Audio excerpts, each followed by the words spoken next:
High everyone, welcome back to another blog. तर guys officially मला सुट्ट्या लागलेल्या आहेत आणि पवना डॅमला जेव्हा गेलो तेव्हा एक पेपर बाकी होता, तेव्हा आम्ही गेलो आणि तो प्लॅन अचानकच ठरला. म्हणजे याच्या आधी आम्ही खूप वेळा पवनाचा प्लॅन बनवला होता आणि तो खूप वेळा कॅन्सलसुद्धा झाला आणि अचानकच म्हटलं चला यार कुठेतरी जाऊया, कारण कंटिन्युअस पेपर होते. पेपर झालं की पेपर झालं की पेपर. म्हटलं चला कुठेतरी जाऊया आणि आम्ही मस्त पवनाचा प्लॅन केला आणि खूप मजा आली. खूप आम्ही धमाल केली आहे. तो ब्लॉग जर पाहिला नसेल तर जा आणि बघा.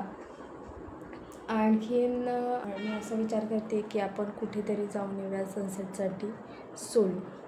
आय डोंट नो मला घरचे सोडणार आहेत की नाही, बट लेट्स ट्राय. काही नाही, जवळच जायचं. जो एरिया आपल्याला माहिती आहे तिथेच जायचं सोलो.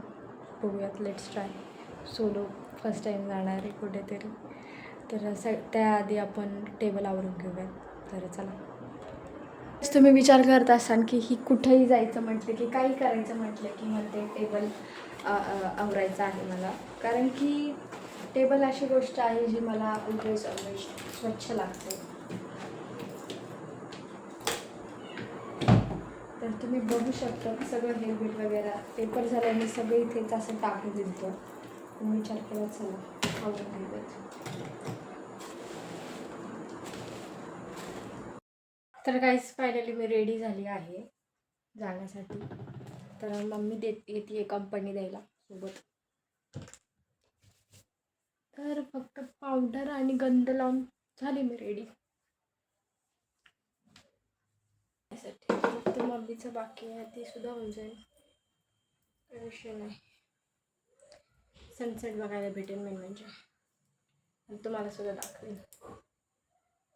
काही चला रेडी झाली आहे. तर मी पुसून घेते आहे गाडी, कारण की खूप दिवस झाले गाडी कोणी चालवलीच नाही. म्हणजे पप्पांनी चालवली होती, बट मी तर खूप दिवसांनी चालवते. रेडी झालो आहेत. फोन, ट्रायपॉड आणि पाण्याची बॉटल.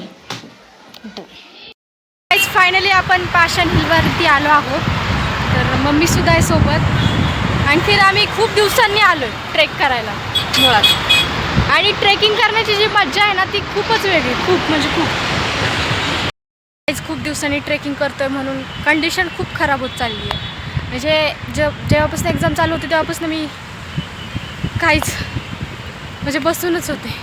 पण आता खूप दिवसानंतरनं डायरेक्ट ट्रेकिंगला आल्यामुळे थोडंसं प्रॉब्लेम येतो आहे. पण हा ट्रेक एकदम इझीमधलं इझी ट्रेक आहे, त्यामुळे एवढं काही टेन्शन नाही. पण सगळ्यात सुंदर आणि ब्युटिफुल स्पॉट आहे हा. हां ते समोरचं लाकूड ते सापावर पूर्ण काढून दिले.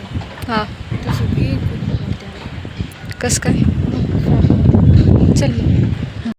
हवा एवढी सुटली आहे की मी ट्रायपॉडचा यूजच करू शकत नाही. जर मी ट्रायपॉड जर यूज केला तर पूर्ण उडून जाईल, फोन सकट उडून जाईल. त्यामुळे मी ट्रायपॉड यूजच केला नाही.